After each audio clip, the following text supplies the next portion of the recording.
Hello students, welcome to Success Wings. आज का topic है आर्किटेक्चर। डेटाबेस मैनेजमेंट सिस्टम में हम टू टाइप्स के आर्किटेक्चर स्टडी करते हैं, two tier architecture and three tier architecture. Two tier architecture जैसे कि इसके नाम में है टू टायर मीन्स कि यहाँ पर टू लेयर्स आएंगी। One is client side layer and another one is server side.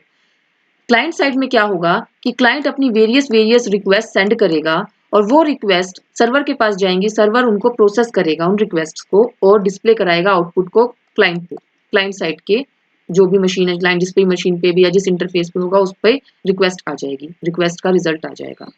तो क्लाइंट टायर पे क्या होगा, user interface run on client tyre. ठीक है, यानी कि ये सपोज करो क्लाइंट साइड है, हमारी एप्लीकेशन क्लाइंट बैठा है बैंकिंग एप्लीकेशन पे, बैंकिंग ऐप पे। ठीक है, वहां पे उसने अपना फॉर्म फिल किया कि मुझे अपना अमाउंट जो है ए अकाउंट से बी अकाउंट में ट्रांसफर करना है, तो उसके लिए वो कुछ डिटेल्स सेंड करेगा।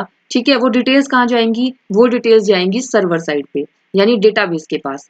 ठीक है, next user interacts with application through GUI, वही ग्राफिकल यूजर इंटरफेस के थ्रू वो इंटरेक्ट करता है।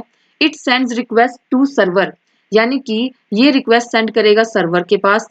ठीक है, अब क्लाइंट साइड पे क्या आ सकते हैं, कोई एप्स आ सकती हैं वेरियस, या फिर वेब ब्राउजर आ सकता है जैसे गूगल क्रोम हुआ हमारा। ठीक है, नेक्स्ट सर्वर साइड पे क्या करेंगे, जो रिक्वेस्ट क्लाइंट साइड से आ रही हैं वो सब उनको सर्व करेगा। मीन्स कि उसको प्रोसेस करेगा क्लाइंट रिक्वेस्ट को और रिटर्न कर देगा रिजल्ट्स को टू द क्लाइंट्स। ठीक है, ये क्या करेगा, जैसे अब यहाँ पे मैंने ये अकाउंट की रिक्वेस्ट डाली थी ना कि अकाउंट हमारी जो पर्टिकुलर अमाउंट है वो ए अकाउंट से बी अकाउंट में चली जाए, तो सर्वर क्या करेगा, उसको ए अकाउंट से निकाल के फेच करके डिडक्ट करके उस अमाउंट को बी अकाउंट में ट्रांसफर कर देगा। ठीक है, it ensures data storage, retrieval and management. ये डेटाबेस सर्वर क्या करता है, ये एंश्योर करता है कि मेरा डेटा प्रॉपरली स्टोर होना चाहिए, प्रॉपरली अगर वहां पर कोई फेच कर रहा है तो उसके लिए उसके पास मैकेनिज्म है, उसको मैनेज करना इजी हो जाता है। ठीक है, नाउ अब इसके एडवांटेजेस क्या हैं, एडवांटेजेस हैं it is simple to develop, क्योंकि यहाँ पे सिर्फ दो लेयर्स ही हैं, राइट, दो लेयर्स हैं, तो यहाँ पे क्या होगा, डेटा को हम मैनेज कर सकते हैं इजीली, उसको सिंपली हम डिजाइन कर सकते हैं। फास्टर कम्युनिकेशन हो जाती है due to direct interaction. Direct interaction है ना क्लाइंट और सर्वर की, तो यहाँ पे क्या हो जाता है, ये हमारा एक मेन एडवांटेज हो जाता है इसका। ठीक है, कि यहाँ पे फास्ट हमारा डेटा वो जाएगा क्लाइंट से सर्वर के पास। नेक्स्ट डिसएडवांटेजेस, डिसएडवांटेजेस क्या है, security can be a concern, क्योंकि हर एक क्लाइंट डायरेक्टली डेटाबेस को एक्सेस कर सकता है, तो यहाँ पे सिक्योरिटी रीजंस जनरेट हो जाते हैं, सिक्योरिटी कंसर्न्स जनरेट हो जाते हैं। Next is less scalable. Less scalable means कि अगर बहुत सारे क्लाइंट्स एक ही टाइम पर रिक्वेस्ट भेजेंगे और बहुत सारे क्लाइंट्स ऐड हो जाएंगे, तो इस डेटाबेस पे ओवरलोड आ जाएगा, तो वो डेटा को इजीली हमारा क्या कर सकता है, वो ओवरलोड आ जाएगा, तो ये इजीली उनकी रिक्वेस्ट को सर्व नहीं कर पाएगा। ठीक है, तो इसकी कुछ लिमिटेशंस यही हैं। उसको ओवरकम करने के लिए नेक्स्ट आता है हमारा three tier architecture. Three tier architecture में क्या है, इसका नाम से ही पता है, थ्री लेयर्स आएंगी, presentation layer, application, data layer. अब इसको अलग नाम से भी जान सकते हैं, यूजर इंटरफेरेंस या क्लाइंट लेयर, क्लाइंट टायर हो सकता है, या फिर इसको मिडिल टायर या बिजनेस टायर भी बोलते हैं यहाँ पर। ठीक है, डेटा, डेटाबेस, स्टोरेज टायर, ये अलग अलग इसके नाम हैं। हर लेयर पे क्या होता है, प्रेजेंटेशन लेयर यानी कि या यूजर इंटरफेस लेयर, इसका काम ही यही है कि अपनी जो इंफॉर्मेशन है उसको यहाँ पे डिस्प्ले कराया जाए।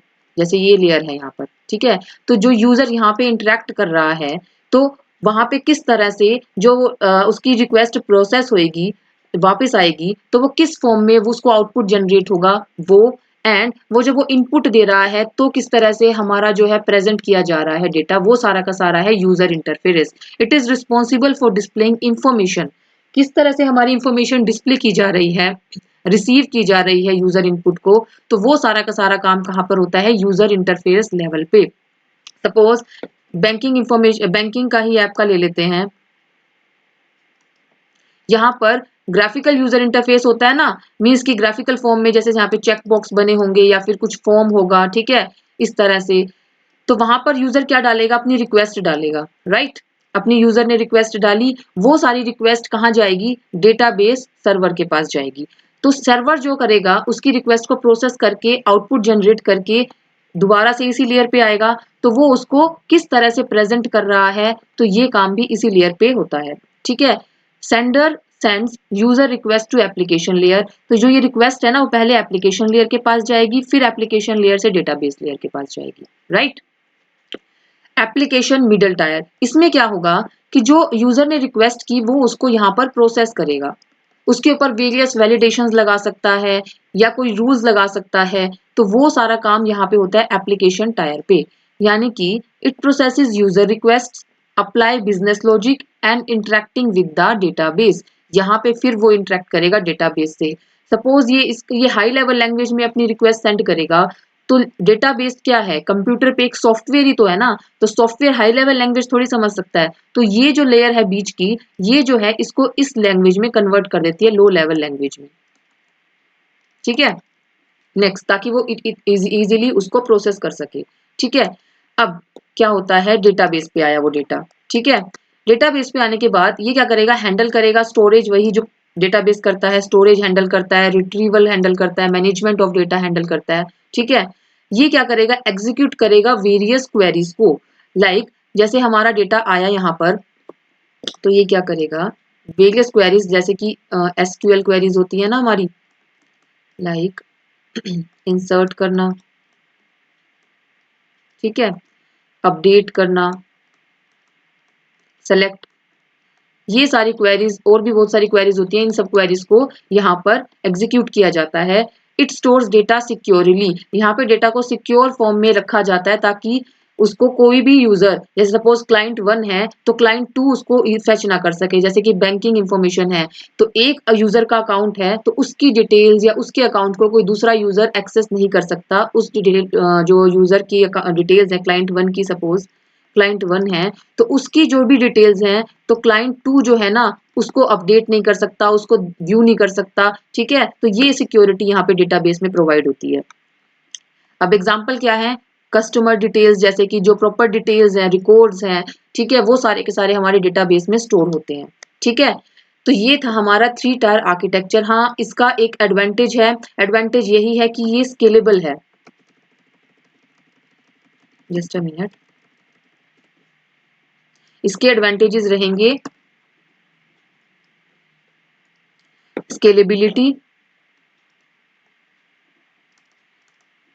जो उसके डिसएडवांटेज थे 2 टायर के, एक सिक्योर रहता है। ठीक है, तो ये दो इसके एडवांटेजेस है। डिसएडवांटेज क्या है, बस इसको डिजाइन करना थोड़ा डिफिकल्ट है। ठीक है, ये इसके एडवांटेज। स्केलेबिलिटी मींस कि इसमें कितने यूजर ऐड हो जाएं, जैसे बैंकिंग ऐप है, बैंकिंग है तो उसमें कितने भी यूजर जुड़ सकते हैं ना, ऐसा कोई लिमिटेशन नहीं है कि इतने यूजर ही उस ऐप को यूज कर सकते हैं। तो ये है एडवांटेज इसका 3 टायर आर्किटेक्चर का। तो आज के लिए इतना ही। अगर ये आपको वीडियो अच्छी लगी है तो प्लीज इसको लाइक कीजिएगा, अपने व्यूज कमेंट में शेयर कीजिएगा और इस चैनल को सब्सक्राइब कीजिएगा। Thank you.